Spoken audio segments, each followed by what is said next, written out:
Hi everybody, in this next video we're going to demonstrate a cluster of tests for the sacroiliac joints bilaterally and also the anterior and posterior ligamentous between the lumbosacral joints themselves. So they're known as the pelvic rocking test first, and then we're going to use our squish-squash test is the common name, also known as the compression and or distraction test for the pelvis.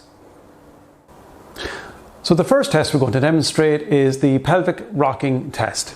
So from here we ask the patient to place their hands just across their lower thoracic area.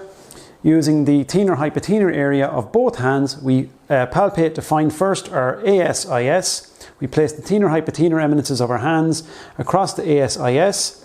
We can either rock to one side or the other, or we can stabilize one side and compress the other, stabilize this side and compress the opposite. This would be our pelvic rocking test.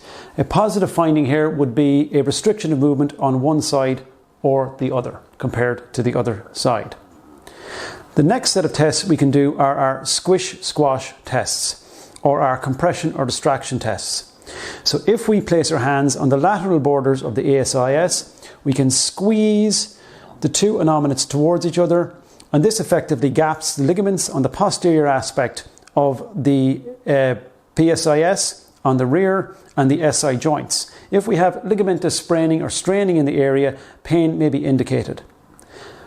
Opposite to this, we can place our hands in a butterfly fashion to the inside of the ASIS. And what we do is compress and laterally distract. And what this does is stress the anterior lumbosacral ligaments on the front of the sacrum, and this again we should, if we have a positive finding, find pain on the anterior aspect of the sacrum itself, which may be felt internally. So there we have it guys, a nice simple description for the squish-squash test and our pelvic rocking test.